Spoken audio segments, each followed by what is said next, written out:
ប៉ាគុំវីប្អូនប្រុសខ្ញុំអីបងប្រុសខ្ញុំបានដើរលេងនៅខាងក្រៅអស់រយៈពេល10ឆ្នាំមកហើយគាត់អាចជួបនឹងតួអង្គមិនច្បាស់លាស់គ្រប់ប្រភេទគ្រាន់តែដោយសារតែខ្ញុំធ្លាប់ជាស្រីពេទ្យអស់រយៈពេល10ឆ្នាំវាងាយស្រួលក្នុងការវង្វេងនេះមិនមែនជាកំហុសរបស់ខ្ញុំទេនេះជាខ្ញុំស្លឹកតូចសាវយេប្រញាប់ឡើងយកថ្នាំមកឲ្យលឿន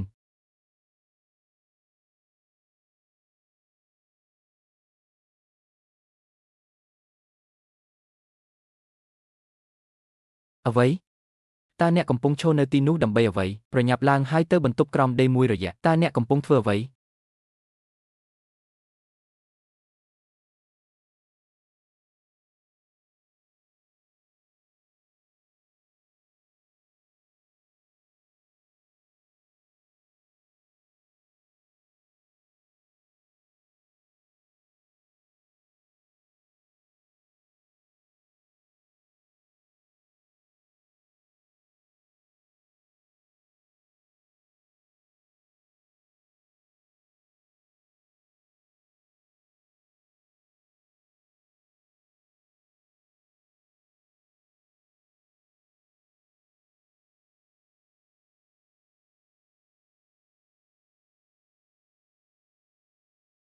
ខ្ញុំបានជាប់ពន្ធនាគារ10ឆ្នាំពីបទចោទប្រកាន់លោកយ៉ូ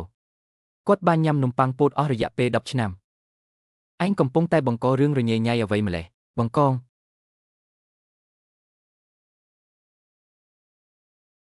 ក្តាមស្ដេចវាទាំងអស់ជាកំហុសរបស់ខ្ញុំអ្នកអាចនិយាយបានថាវាជាកំហុសរបស់ខ្ញុំទាំងអស់ការលុតជង្គង់របស់ខ្ញុំគឺគួរឲ្យស្អប់ខ្ពើមខ្ញុំប្រហែលជាមិនរស់ទេកៅជីអ្នកយល់ច្រឡំមែនទេ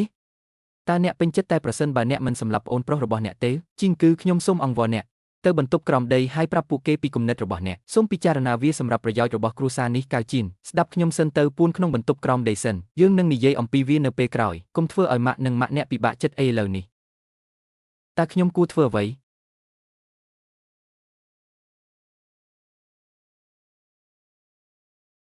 បន្ទាប់មកគម្រោងចាំរហូតដល់អ្វីគ្រប់យ៉ាងរួចរាល់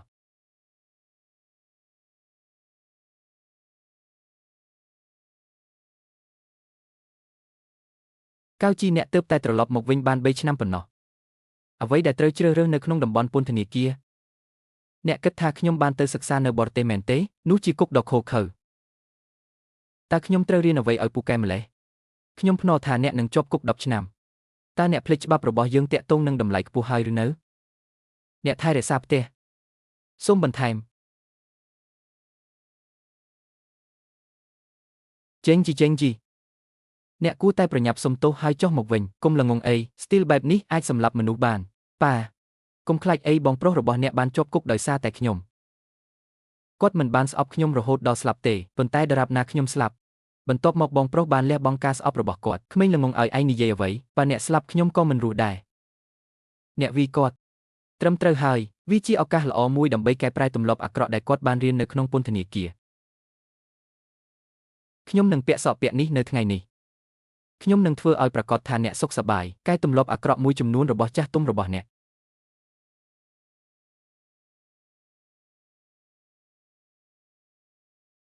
ឈប់សិនបងជីង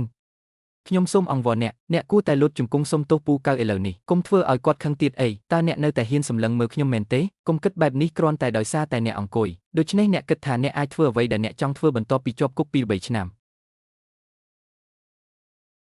លើកទី2